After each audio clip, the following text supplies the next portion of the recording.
Well, friends, the odds weren't all that great to start with, and then they got a lot worse. Or better, depending on whose side you actually belong to.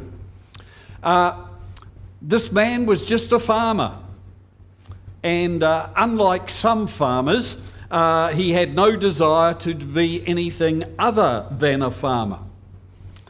He didn't grow up with political ambitions. He never dreamt that one day he might be a military leader. Yet God had a different plan for his life. And the man whom God chose to do this was a man by the name of Gideon. Gideon's occupation was a farmer. And the angel of the Lord comes to him and appears to him and says, Gideon, son of Joash, was threshing wheat at the bottom of a winepress to hide the grain from the Midianites. The angel of the Lord appeared to him and said, Mighty hero, the Lord is with you. Sir, Gideon replies, if the Lord is with us, why has all this happened to us? Where are all the miracles our ancestors told us about? Didn't they say the Lord brought us up out of Egypt?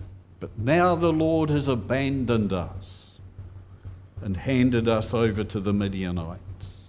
That's the story of Gideon.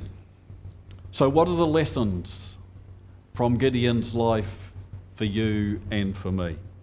The very first mention that we have of Gideon in Scripture is in Judges chapter 6, verse 11. Gideon, son of Joash, was threshing wheat at the bottom of a winepress to hide the grain from the Midianites. That's it. That's our introduction to Gideon. No big fanfare.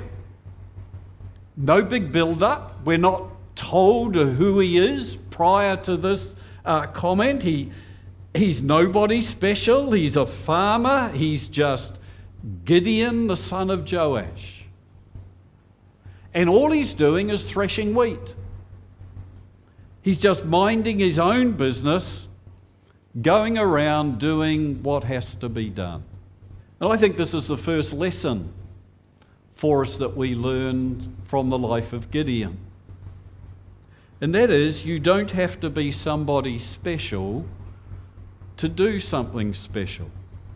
One of the biggest lies that I think the devil uses to discourage us is he plants in our minds somewhere and somehow that God only uses special people. And like all the lies of the devil, this one is based on a half-truth. God does use special people. He does.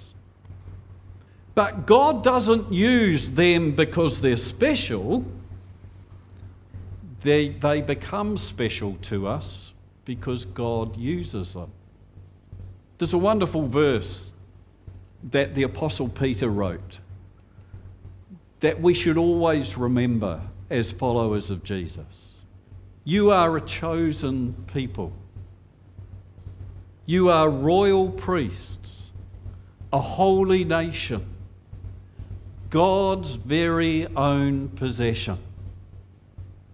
And as a result, you can show others the goodness of God, for he called you out of darkness into his wonderful light. And look through the Bible at the kind of people that God used. Gideon was a farmer. Moses and David, they were shepherds. Peter was a fisherman. Matthew was a tax collector. And God used them all, and there wasn't a superstar in the bunch. Never forget, friends, you don't have to be somebody special to do something special.